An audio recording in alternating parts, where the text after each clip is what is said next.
Olá, investidor, bem-vindo ao Descomplicando Ações.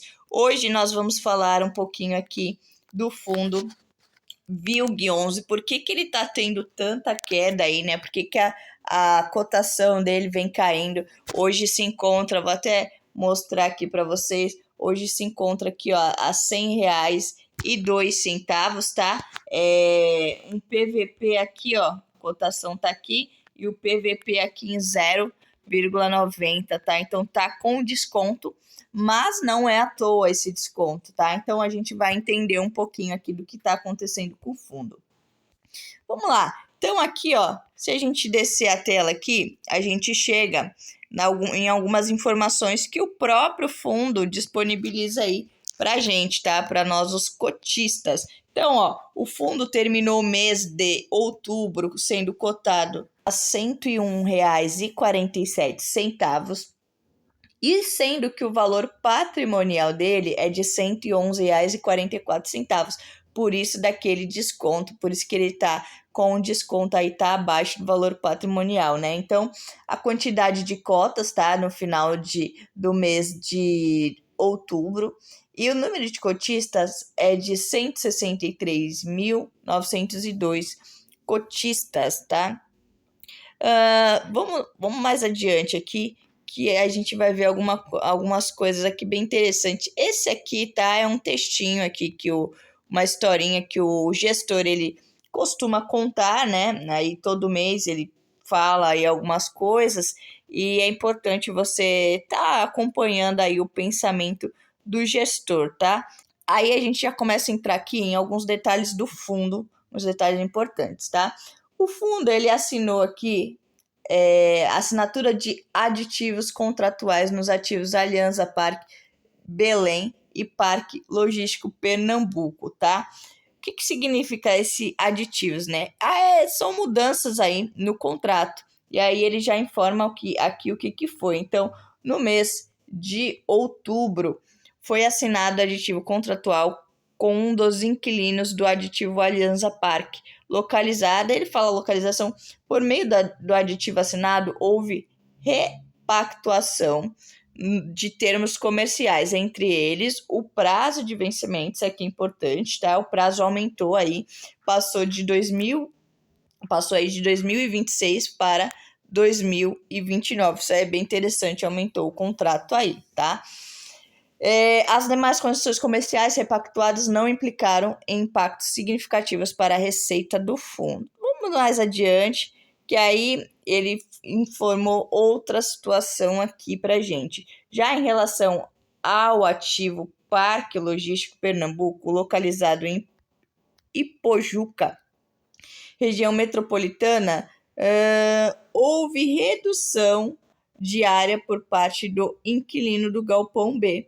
O inquilino desocupou praticamente aí 12 mil metros quadrados, né? E dos 31 locados, ou seja, quase a metade aí. Mas o gestor disse que não essa desocupação aí não vai impactar no caixa, né?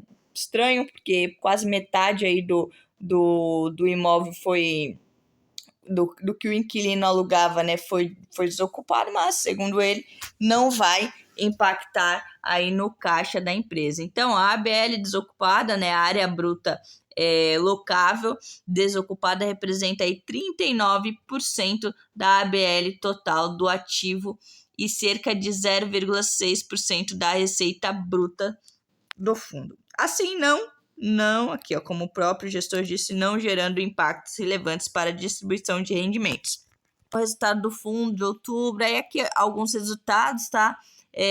Foi distribuído aí pra gente, já vou olhar aqui quanto que foi distribuído aqui, ó, 0,68 por cota, tá? Por pessoa, por cota foi distribuído 0,68. Se você olhar aqui em fevereiro, caiu bem, tivemos uma queda bem acentuada aqui dos ganhos aí por conta do inquilino Tok-Stock que ficou inadimplente. Essa inadimplência já foi, né, acertada, eles já depositaram em juízo o valor e aí vai ser distribuído aí para o fundo, tá? E aí depois já, normalizou, tá? Nos demais meses. Mas o que o fundo espera aí para os próximos meses é ficar a cota ali entre 0,65 a 0,70. Já vou mostrar mais adiante aqui, ó. Então, a estimativa de rendimentos.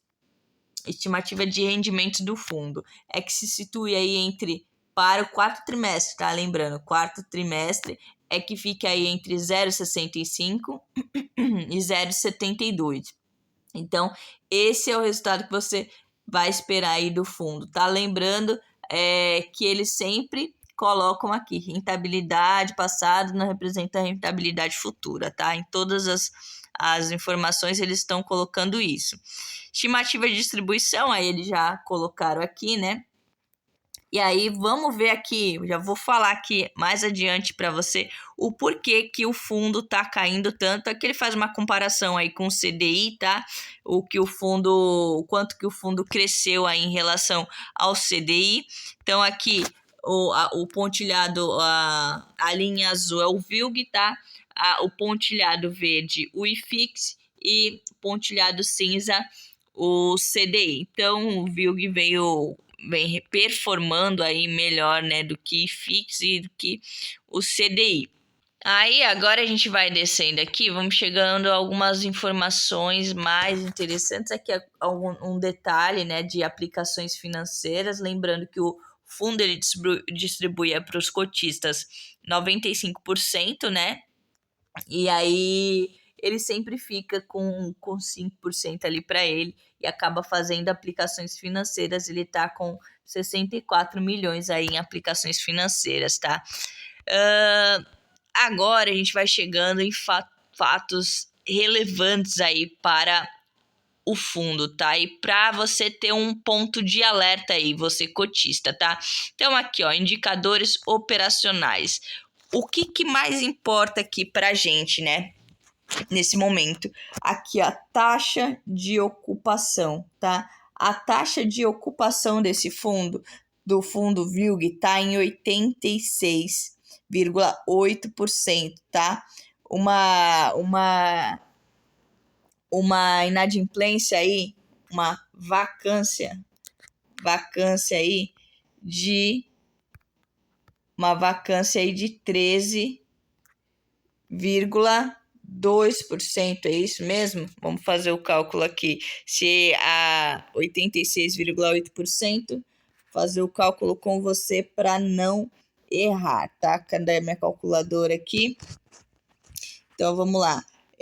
100 menos 86,8% dá igual 13,2%. Isso mesmo. Então, ó, uma vacância aí de 13,2%. Isso é muita coisa, tá? Por esse motivo, o fundo vem caindo tanto. Essa é a minha visão, tá? Porque não tá acontecendo nada de anormal no fundo. Por exemplo, tem uma situação rolando aí com a HGLG, e aí o fundo ele teve uma leve queda aí, teve até pessoas aproveitando para comprar. Não é o que está acontecendo com o VILG. Porém, essa vacância aqui tá extrema, tá? É considerado aí uma vacância aceitável aí, né, até 10%, pela média do mercado, né, até 10%. Então, pela média aí que a galera aceita tomar de risco aí, o VILG já passou. Então, tá se tornando aí bem chata essa questão da vacância, e ainda mais justamente porque eu falei, né, citei Tok-Stock. Olha a exposição que o fundo tem em Tok-Stock, 15%, tá? Do fundo é só de Tok-Stock.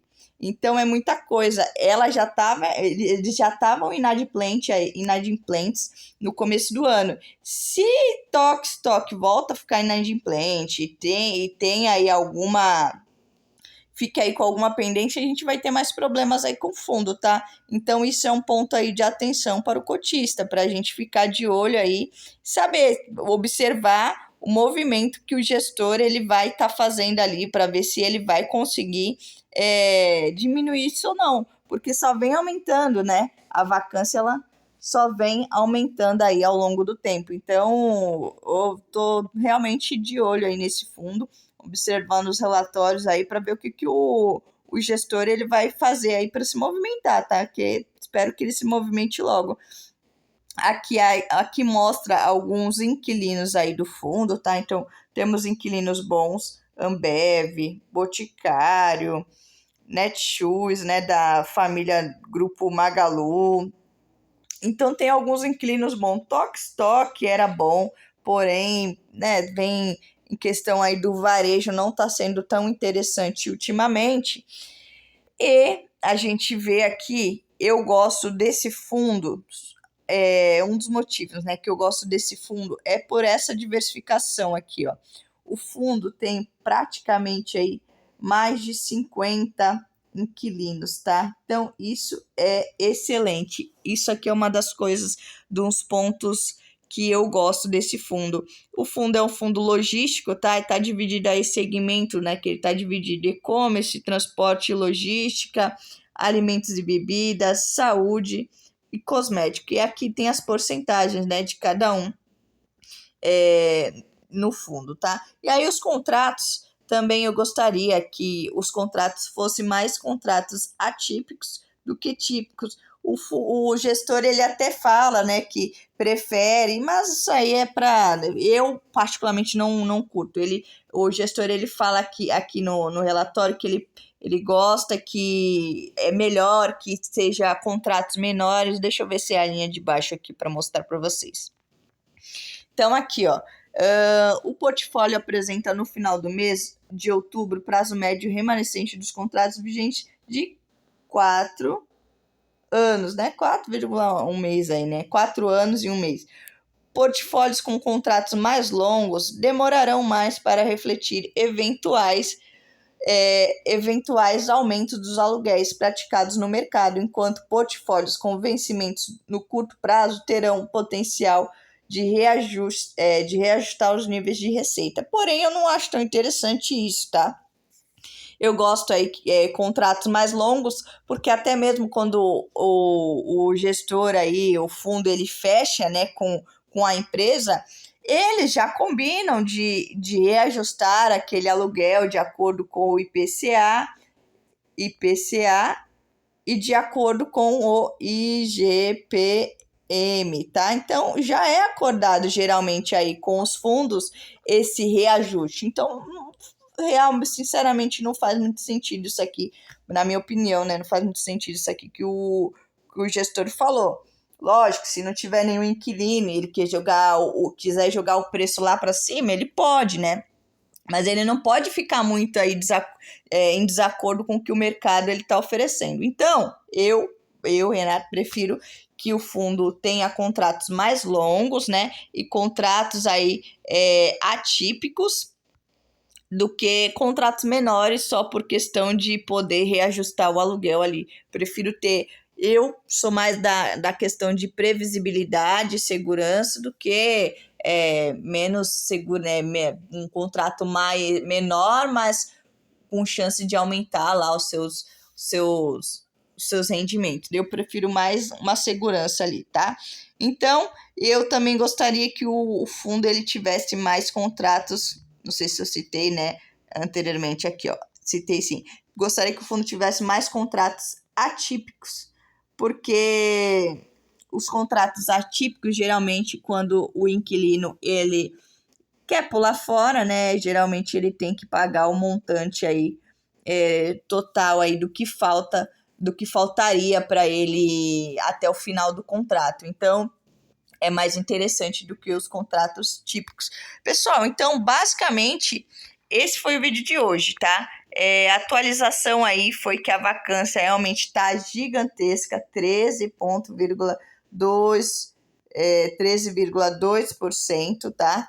É uma vacância ruim. Vamos ficar de olho aí nos próximos meses, o que vai acontecer aí com o fundo, e basicamente o que eu enxergo, o motivo do fundo estar caindo é essa vacância de 3,2%. Então, eu espero que tenha gostado do vídeo. Se inscreva aqui no canal, deixa o seu joinha aí, deixa o seu like para me ajudar e a crescer o canal. Quero chegar aí nos 300 inscritos ainda esse mês. Conto com a sua ajuda. Um abraço, falou, fui!